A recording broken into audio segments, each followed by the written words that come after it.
యుద్ధం అయిపోయింది హ్యాపీగా అనిపించిందా లేకపోతే బాధగా అనిపించిందా ఏంటి? సంతోషంగానే ఉంది.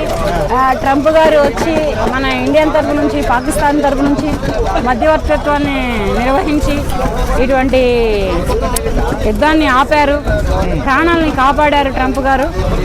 చాలా సంతోషంగా ఉంది. మన ఇండియన్లో కొంతమంది జవాన్లు కొంతమంది సోల్జర్స్ అయినా కొన్నాళ్ళ పాటు ఊపిరి పీల్చుకోవటానికి జస్ట్ అంతే ఊపిరి పీల్చుకొని మళ్ళీ శ్వాస తీసుకొని అలాగని చెప్పేసి యుద్ధం ఆగిపోయింది కదా అని పాకిస్తాన్ని తక్కువ అంచనా వేయద్దు. పాకిస్తాన్ మళ్ళీ మన ఇండియా మీద కాలు రువ్వుతుంది. ఎందుకంటే వాళ్ళల్లో సోల్జర్స్ని రెడీ చేసుకోవాలి. మన ఇండియన్ సోల్జర్స్ లెక్క మేము సైతం ఇండియా కోసం ఒక ప్రమిదని ఆహుతి ఇచ్చాననే టైప్లో ఎవరు రారు. ఎందుకంటే అక్కడ వాడు ప్రాణాలు తీయడానికి వాళ్ళ దగ్గర వెపన్స్ లేవు. వెపన్ ఏంటంటే మనిషి. ఒక మనిషిని వెపన్గా తయారు చేసి ఇండియన్ మీద వదలడానికి పాకిస్తానుడు రెడీ చేస్తున్నాడు. అంతేగాని ఆ మనిషి ఆ వెపన్గా తయారయ్యే మనిషికి కుటుంబం ఉండకపోని భార్య పిల్లలు ఉండకపోని తల్లిదండ్రులు ఉండకపోని వాడి జీవితాన్ని వాడి కుటుంబ జీవితాన్ని నాశనం చేయడానికే పాకిస్తానీయుడు వెపన్ రూపంలో మనిషిని తయారు చేస్తున్నాడు. మోడీ గారు చాలా అగ్రెసివ్గా ఉంటారు కదా, ఆ మోడీ గారు తగ్గర ఎక్కడని ఆయన ఎప్పుడు వెనక్కి తగ్గర అనుకుంటాం. కానీ అలాంటి టైం మోడీ గారు కూడా చాలా జాగ్రత్తగానే ఆలోచించి కాల్పుల గవర్నమెంట్ ఒప్పుకునేది ఏమీ లేదు. అక్కడ విషయం ఏంటంటే ప్రస్తుతానికి అది ఎలాగైనా కానీ ఆపకపోతే ఈ మరణాలాగవు, ఈ మన ఇండియన్లో తల్లులు కడుపు కోతలాగవు, మన ఇల్లాలలో సింధూరలాగవు. ఆ ఉద్దేశంతో అతను ఒక అడుగు ఆలోచించారు మోడీ గారు. ఆలోచించి ఆగినందు మాత్రాన్ని అసమర్థుడనేమి కాదు. ఇతను కూడా పాకిస్తాన్ని మించిన బ్రెయిన్ ఉన్న వ్యక్తే.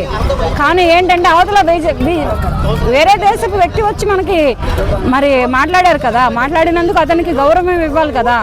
మనకి గౌరవం ఇస్తే అతనికి మనం గౌరవం ఇస్తే రేపటి రోజున మనకి గౌరవం ఉంటుందని ఆలోచించి మోడీ గారు కొంచెం తగ్గారంతే.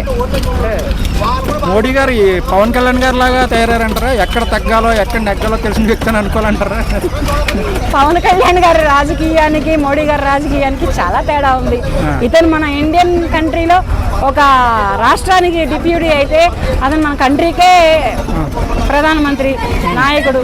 కానీ ఏంటంటే అతనిని అంతా చెప్పేంతటి గొప్పదాన్ని అయితే కాను నేను, ఎక్కడ తగ్గాలో ఎక్కడ నెగ్గాలో అని. కానీ అతని మేధస్సుతనం అతనికి ఉంది. ఇండియన్ కంట్రీలో ఇవాళ రోజున ఇటువంటి యుద్ధం జరుగుతుంటే అతను ఉండబట్టే ఇంతవరకునైనా ఒక 25% అయినా ఒక 10% అయినా మరణాలు అనేవి జరిగాయి. అదే అతను లేకపోతే 100% ఇండియా మొత్తం కొట్టుకుపోయేది. మరి ఒప్పుకోవాలి కదా. ఇప్పుడు మనం దిగలేదు కదా యుద్ధానికి. మనం దిగామా? మనం ప్యాంట్ లాగి నువ్వు ఇండియాలో ముస్లిమా లేకపోతే హిందువా అని ప్యాంట్ లాగి కాల్చామా? ఒక భార్య ముందుల భర్త ప్రాణాలు తీసేసామా? ఆ భార్య ఎంత ఏడ్చిందో, ఆ సింధూరం ఎంత రాలిపోయిందో మనం చేసామా? మనం చేయలేదు కదా. మన ఇండియాలో ఎవరూ చేయలేదు అలాగా. పాకిస్తానీయుడు చేశాడు కనుకనే మనం దిగాల్సి వచ్చింది. లేకపోతే మనం దిగం కదా.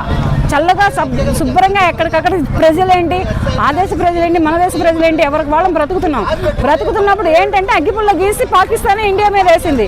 మరి ఊరుకుంటామా? మరి ఆ మంటలు ఆర్పుకోవాలా, తర్వాత వాళ్ళ మీద తిరగబడాలా, ఇవన్నీ చేసుకోవాలంటే మనల్ని మనం కాపాడుకోవాలి అంటే తప్పకుండా యుద్ధం చేయాలి. కనుక చేశాం.